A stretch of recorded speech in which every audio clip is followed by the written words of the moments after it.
This is an Undiscovered Legacy production. I remember growing up, her and also my mom, they both had this entrepreneurial spirit and they both had businesses. My mom had a 9 to 5 job, but she also had a side hustle. And funnily enough, while she had that 9 to 5, her side hustle was making way more money than her 9 to 5. But she was doing the 9 to 5 out of security because she got us as her kids back then. And she really got that kind of courage and drive because of my grandmother. She raised 5 kids, basically my mom and her siblings, and she was doing it all alone. That was like a big thing when that happened. Hello, Skoob believers, and welcome to episode number 85 of the Undiscovered Entrepreneur. And it's me, Skoob, coming at you, whatever device you happen to be listening on.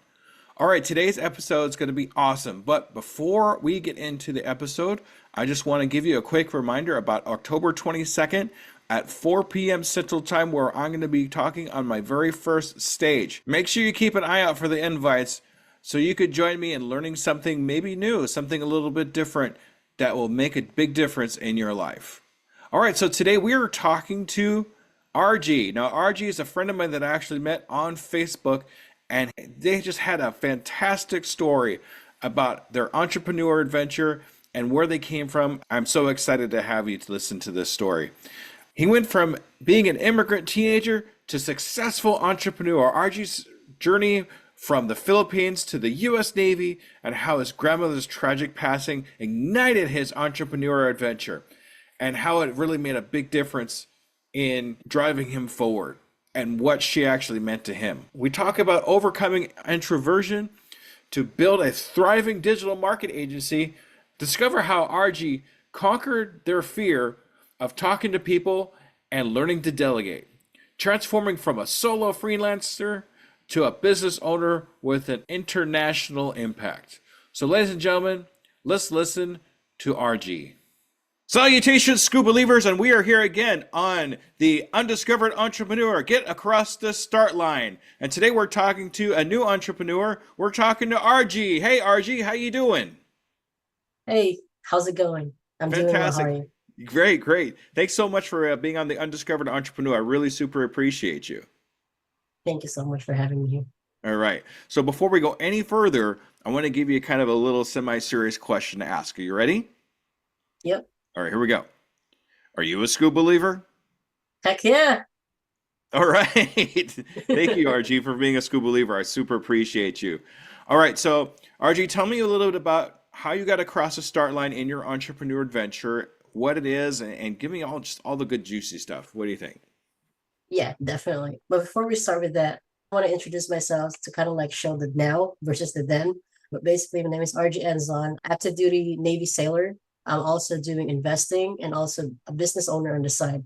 On the side, we have a digital marketing agency and also a dog boarding business. And basically, like this didn't happen overnight. It definitely took a lot of years, a lot of failures, a lot of mistakes. But basically, when I got started, I'm pretty much an immigrant, right? I'm born and raised in the Philippines, and then before I turned 18, on my before I turned on my 18th birthday, my parents basically decided to bring us to the United States. And like as a teenager, I was angry about it because all of my friends were in the Philippines and what have you, like typical teenager stuff. But looking back now, I'm very, very grateful that it happened because America, it just gives you so much opportunities compared to if you was living in a third world country. And really like I started with all of this stuff like digital marketing per se as a freelancer. And I remember starting this, I was still in college and I was just trying to find a way to find an outlet to explore my entrepreneurial dream. And I didn't have an agency back then. And basically, I was utilizing marketplace networks, kind of like Upwork, Fiverr, and all that stuff to pretty much provide customers a productized service, aka a service that's already packaged like as a product. That way, the deliverables are pretty much the same, and they just pay me dollars in exchange for my time. Fantastic. Especially you coming from the Philippines into the US, I'm really interested in how you actually got into digital marketing. You just say, I got into digital marketing, but what was the catalyst that really got you into digital marketing? Yeah, definitely. Happy to answer that. So it was really like I was already in the U.S. Navy, and during this time I was attached on a ship. And when I was on the ship, we were out there in the ocean, out of nowhere, and then we were deployed. And then I got an email, and this because when you're out to sea, you barely get internet connection. So the best way to reach out anybody who's serving in a US Navy, if they're out to sea, the best way is email, right? Even up till now. And anyway, I got a message from my aunt, and she basically said, "Okay, don't get surprised or anything like that, but your grandmother just passed away." Hmm. And I'm like, "Whoa, is this like a spam email?" That was like my first thing, because like having a technological background, that was my thought process. I was like, "Is this a scam?" And then I was like, "What are you talking about?" Responded an email. And then she pretty much explained that like my grandmom, who passed away, who also raised us when we were kids, pretty much got hit and run. Hmm. And that was like a fatal accident, and she unfortunately did not survive that. Um, and I remember growing up, her and also my mom, they both had this entrepreneurial spirit, and they both had businesses. My mom had a 9 to 5 job, but she also had a side hustle. And funnily enough, while she had that 9 to 5, her side hustle was making way more money than her 9 to 5. But she was doing the 9 to 5 out of security because she got us as her kids back then. And she really got that kind of courage and drive because of my grandmother. She raised 5 kids, basically my mom and her siblings. And she was doing it all alone. That was like a big thing when that happened. I was crying. I was crying really bad and all that stuff. And pretty much I just remember she may have passed away. I could say that she passed away feeling fulfilled because she went after her dreams and all that stuff. So that was basically the driving factor for me to start my digital marketing agency. Because while I was in the Navy, yeah, there's job security and all that stuff, but also the entrepreneurship and like tech in general are like my two main thing that I'm like I really have a passion about. So I was like, hey, like over the years, I've built skills. Even though I'm already in the Navy, I still studied, learned from like a bunch of like entrepreneurs out there, YouTube videos, courses, mentorship, and all that stuff. And I was like, "Look, I've been doing this on the side, not as an agency, but what's stopping me to do that?" So that was really like why I started. That's fantastic. It's amazing how we can have these different experiences in our lifetimes, and we get touched by so many different people that it builds up inside of us. And then when we get to a point where, okay, we got to do this because this is just the way it is. What's funny is my father was in the army, and he was a printer in the Hmm. army, and he had the entrepreneur bug like the entire time he was dad. It's so he was a printer, and then when he finished his term in the army, he went right into working for a newspaper, which obviously printing, and he worked there for a while. But after he retired from that, he went into making like T-shirts and all kinds of screen printing and things like that. And he started getting business all local around him to the point where Wow. all the local schools were wanting his shirts for like sports teams and things like that. And then I picked up on that too. I ended up a car salesman for over 16 years. I sold all kinds of different things, anything from water filtration systems, vacuum cleaners, cell phones, long distance service, and the vacuum cleaners I did door to door. I had all different types of sales experience, and now it's all Wow. come down to what we're doing here right now. So I love the fact that we both had, even though we're different fields, I guess, I don't know, we still have that entrepreneur bug in us. Definitely. When you were first getting started, getting across the start line, as I like to say it, was there anything that kind of stopped you from getting across the start line? Was there a certain emotion or feeling that was like holding you back from getting started? Yeah, definitely. I'm a natural introvert. I'm sure you can tell. I'm not really good at speaking all this stuff. But basically that was like one of my biggest fears, right? Because like I'm very introverted. I don't it's not like I don't like to talk. Maybe I don't, but but it's more of I'd rather keep it to myself than to talk to other people. And that was one of the main things. I was like, oh my God, how can I become a digital marketing agency, or how can I build one if I can't even talk to people? Because obviously at the end of the day, if you want to build a business and if you want to stay in business, you need to have sales. And I'm not really good with sales back then and all that stuff. And that was like my biggest thing. And then I've always been the one who was like doing things because like I started as a freelancer. So I'm very used to doing the thing, and I really had to get out of that kind of mindset that like I need to be able to learn how to delegate and to essentially utilize other people's skills and expertise and talent. That way I can scale. Like it was more of trying to get out of my shell so that I don't, and like in a way that still feels authentic to me, and in a way that doesn't make me feel anxious. Yeah, and it's amazing to me how even though somebody could be introverted, they still have a lot of capabilities and a lot of just awesome passions that they can get into. Really, being an introvert it can be stifling at sometimes, but if you have the right people around you, it's at the right time, they can help you counterbalance that too. The guy that I follow, Pat Flynn, I talk about Pat Flynn all the time. He's an introvert, but he's been doing this for over 15 years. And he's been on stage and he does the podcast and everything else. But he always talks about when he's done, he goes into his room and kind of huddles in there and recuperates because it's not really Yeah, in his comfort zone to be out and about and talking to different people too. But it's the only way that we can actually make progress is to get out of that comfort zone and start learning how to talk to people. And then after we're done doing what we can do, then it's okay to lean back a little bit and recuperate from being able to talk to people. I love that. That's what I do. What do you do to recuperate? You get out there a little bit now, right? From before Yeah, compared to definitely. before.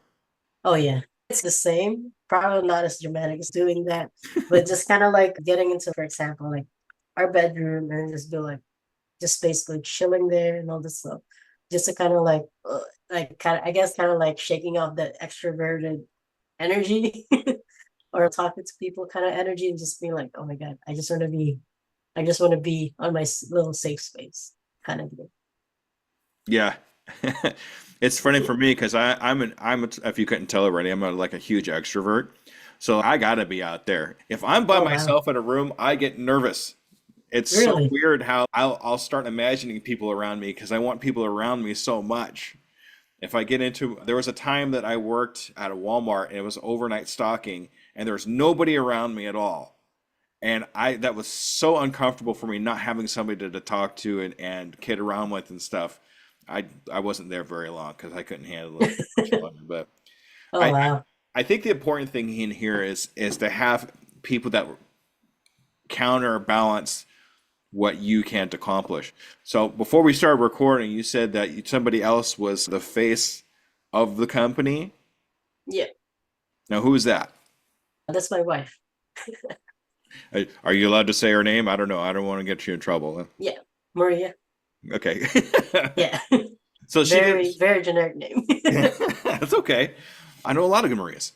Okay, so like she counterbalances what you do. So she's more of an extrovert than you Yeah. are an introvert and that kind of thing. And it's nice to be able to have someone that you can lean on when it comes to something like that. Oh yeah, definitely. What do you find is stops other entrepreneurs from getting across the start line? There's a lot of other ones, but in your experiences, especially coming from like the Navy and that kind of thing, what have you noticed that what have you noticed that help stops people from getting across the start line? For me, it would be two things. One is overthinking, because you think too much into the future, that if you just get started today, you would already have the answers instead of you guessing what the answer is. Just do it. And like the other thing is definitely analysis paralysis, where like you learn this thing and then you start going deeper. And instead of you going deeper and then taking action, you go from going deeper to going deeper to going deeper to learning about this, that, and you just keep going and going and going without applying it or without really starting. So we just keep going into that like learning learning flow, but there's really no action. And it's just as worse as you not starting. Yeah. I was just gonna say you're what you learn is just all theory, but at the end of the day, like the best way to learn is to actually experience things. Yeah, and that goes right into one of my pillars, perfectionism. Mm. We're waiting for that perfect moment to be able to execute what we have, but until we do that, we're not doing anything. So we're waiting for that perfect time for everything to go. And I want to make sure I know all the information so everything turns out right the first time, so it's perfect. But you realize, especially me, you realize that you're wasting time more than anything else, not executing exactly what you need to execute at that specific time. Instead of just overthinking and waiting and learning and waiting and learning, waiting and learning, I do on time learning, which means I learn something when I need to learn it and then I execute it. And then as I go along, oh, now I need to learn this. So I'm going to go learn this. And now that I know that, I can execute and keep moving forward on my entrepreneurial adventure. And you also say Exactly. something really important too, is doing things now, doing things today. And that actually goes straight into my tagline: I can, I am, I will, and I'm doing it today. It's very important that we actually get moving on something, even if it's just you reading a book, even if it's just taking 10 minutes to watch something on YouTube University, that's what we call that. Anything along those lines to move forward now instead of waiting. And I like saying that my son, when he was 6, he actually said that to me. I can, I am, I will, I'm doing it today. I always give that I him love props, that. right. He's going to be turning 18 next month. So it's, but we still keep that around the house. That's really close to our heart, that thing, because that's what's pulling through high school. He's in college now. He graduated 6 months early from high school, so he can go into college to do culinary. Oh wow, that's amazing. Yeah, he's a very interesting kid. I gotta tell you, I don't know. He didn't get it from me, that's for sure, and he probably got it from mom. Do you have you've been doing this how long for the digital marketing altogether? Since the agency part, since 2017, freelancing, and like I made my first website back in 2008. So a long time. So from 2017 to now, do you have any pitfalls or problems that you came across, but you're proud that you had that like failure? If I'm glad I had that failure because now I'm able to do this. You ever had experience anything like that? Yeah, I think it's all more so about the mindset part of because like looking back, I thought mindset was just all woohoo, voodoo things, blah blah blah. And I thought it was just like, all right, this is just things that people say, especially like growing up in the Philippines, especially for example, like mental health stuff. If you talk about that in the Philippines back then, I don't know about now. I haven't been back to the Philippines, but back then, if you're saying, "Oh, I'm feeling depressed, I'm feeling anxious," and all that stuff, people will just laugh at you straight up. And that's not because they're trying to be insulting, but it's the fact that there's not enough education around it. So before, when I think about like mindset, I like connected with like mental health stuff. There's oh my god, like this is just some BS. But I think for like the biggest thing was like self-limiting beliefs.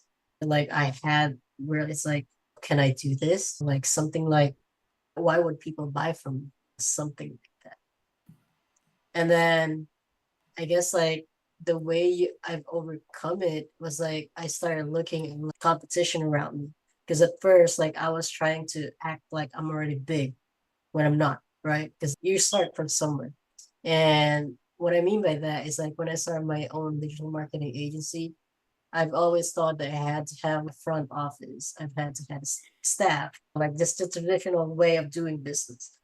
And then and I started looking around and I remember I was like, this is not realistic. And started looking around the marketplace, competition, what have you. And I don't remember the name of the guy, but I remember seeing his stuff, and he was like getting people interested with his things, and it's like literally the same things we offer. Like he creates website, I can create website.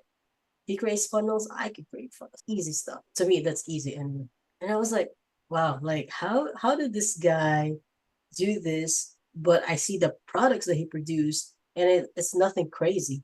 And it's not really just to say I'm better, but it's more of I think we can produce better than this. But then I realized that's when I realized that it's not really all about you and your self-limiting beliefs, and just really just get out there and try to like help people create relationships, engage with them, and all that stuff.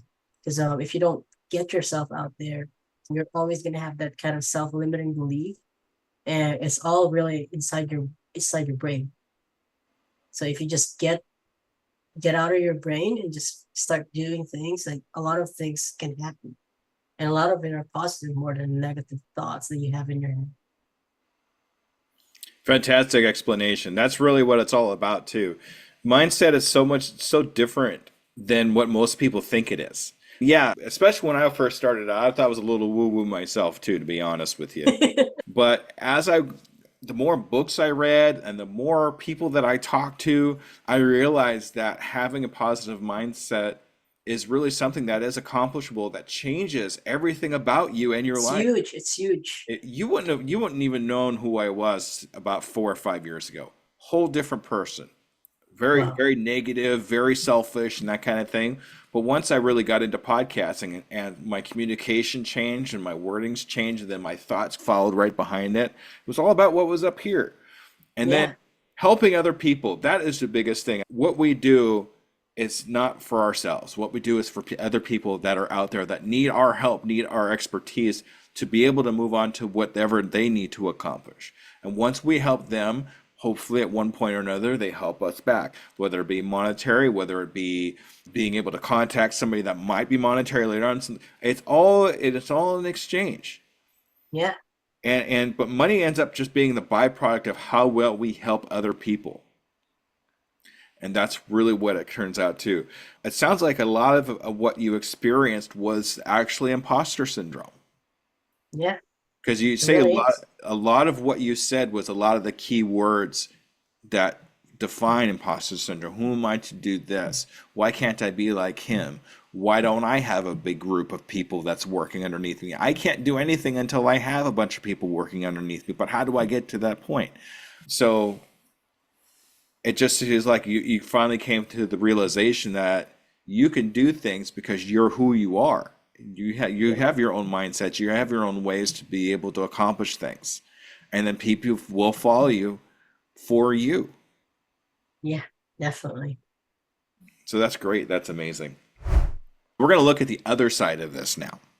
So I'd like to know, in your vast world that you're in, maybe one or two of your greatest accomplishments that you've had up to this point. I think honestly for me, it's about being able to help, like hiring wise and client wise.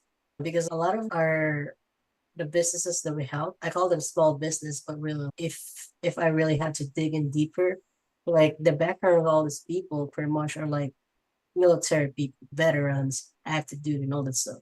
And if they're not the veterans, if they're not the active duty people, they're somehow connected to a close family member. They're veterans or active duty. And I think the biggest accomplishment for me is kind of like what we did with like my wife, for example. Like she was able to quit her 9 to 5 job and to just basically full transition to become a business owner. And I'm not really trying to credit myself on like other people's accomplishment, but based on what I've like the feedback that I've gotten from like our clients, and these are like clients that have been with us since the pretty much start back in 2017. So we really focus on like building this kind of like long-term relationships. And a lot of the feedback that we get is if they didn't start working with us, they probably wouldn't be where they're at. And we're not crazy about charging crazy amounts of money, because to me when I started, it was just all a side hustle. Plus, it was just all about trying to help because I see a lot of like marketers out there that does the selling, but there's not much on the delivery portion. And to me, delivery is important. And maybe that's just because maybe that's just how I'm raised or something, or just my introvert side. I'd rather do the work, I'd rather deliver than sell kind of thing. I don't know. But I think that's one because I actually have a more recent client. We started working about, I don't know, a year ago or so. And when she started, she was working for another company. And she's now basically in the process of quitting that 9 to 5 job. And now she's transitioning to becoming her own full-time business. And like she basically, she's basically working with another coach. But even like her coach was saying, like you found the right team to help you with all of this because she didn't have systems, she didn't have processes, she didn't have all this SOPs, operations, and like we just kind of like integrated that for her. That way she can get started and just be focused on being the face of the business.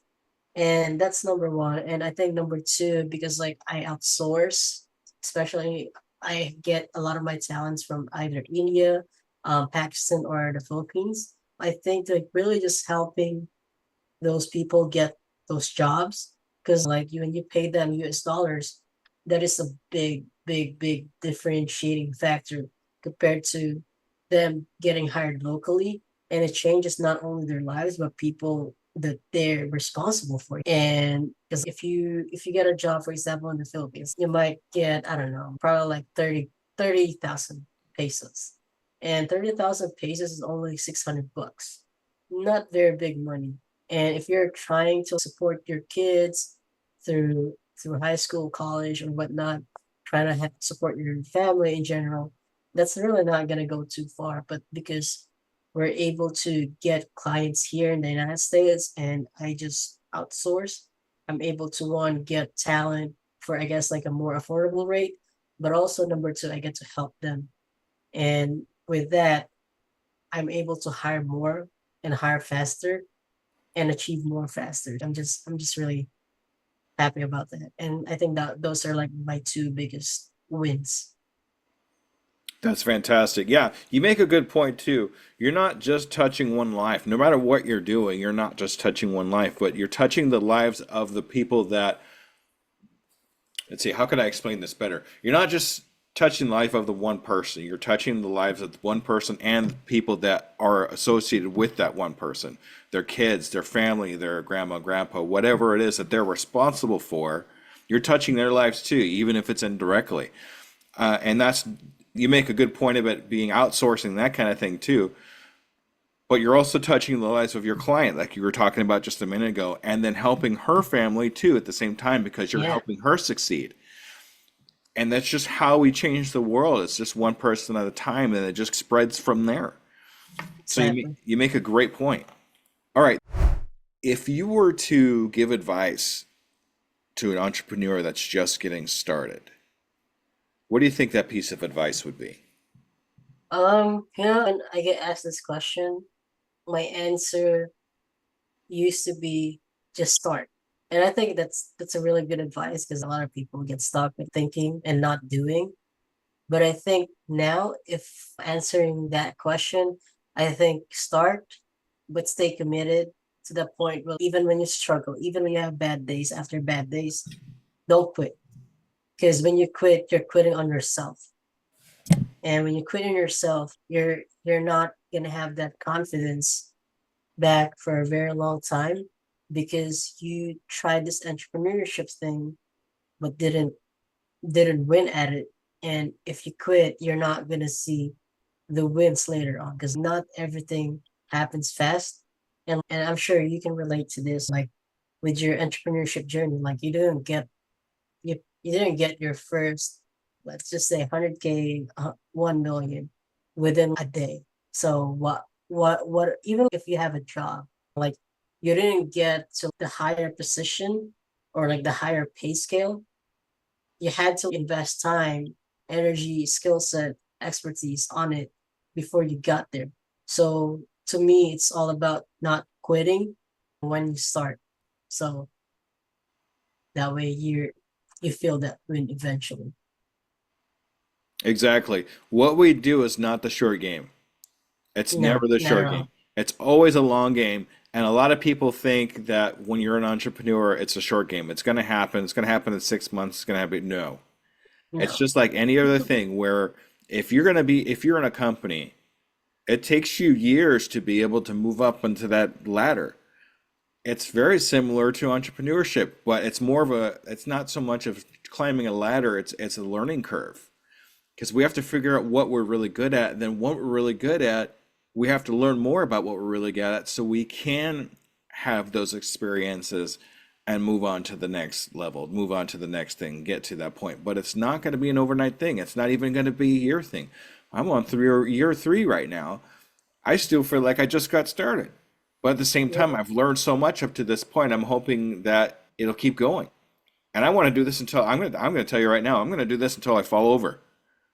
You know, I'll be that 85-year-old guy going, and then I learned how to do this. But yeah, I really hope to do this for a really long time because I'm having such a blast doing it, and I hope you enjoy Yeah, what you're doing definitely. too. I love it. Good, good. All right. What I like to do here with all my guests is in 6 months, I'd like to get a 6 month goal from you. So where do you see you and your company in the next 6 months? I I guess like my 6 month goal is to, I don't know, hire two more people, expand the staff, and get to additional 10K a month for me. Okay, so here's what I like to do with you, RG. It's like in 6 months, I want to actually have another interview with you Let's do it. and see if you've actually hired two more people and got to 10K. Is that okay? Oh hell yeah. Yeah. Oh yeah. All right. Now you're not just accountable to me, you're accountable to all my Skoob believers out there, okay? I love it. I love it. All It's a right. community. That's right. That's the way to do it. All right. So what I'd like to do here now is give you a chance it's your time to shine here. I want you to advertise yourself. How do we get a hold of you and all that good stuff? Okay, ready, set, go. Yeah, so definitely we offer a free deep dive consultation. Basically, what that means is definitely a pitch fest where we just pretty much sell you our products and services. Definitely not that. The guarantee is basically if you go to enzonmedia.com, ENZON media.com, book a free audit with us, and I guarantee you that by the end of the call, you will get at least 1 to 2 actionable tips that you can apply in your business right away. That way you're not feeling like we wasted your time and all that stuff. And we just really want to help you. And if we move forward working together, great. If not, at least we were able to help. All right, fantastic. RG, thank you so much for being on the Undiscovered Entrepreneur. Get across the start line. I really appreciate you take your time and thank you so much for everything. Thank you so much. All right. All right, School Believers, make sure you stay tuned for the wrap up. Okay, everybody, have a good evening. Bye bye. All right, ladies and gentlemen, that was RG. What a fantastic interview. I had a great time being able to talk to them and just so much impactful stories. I'm so glad I was able to meet RG. And, something really came up for me in a lot of this. And embracing adversity with the catalyst for growth. RG's story shows how life changes, like immigrating to a new country or losing a loved one, can fuel your entrepreneurial drive and lead to unexpected opportunities. You never know where it's going to take you. And it's what happens with these opportunities that come across, good or bad.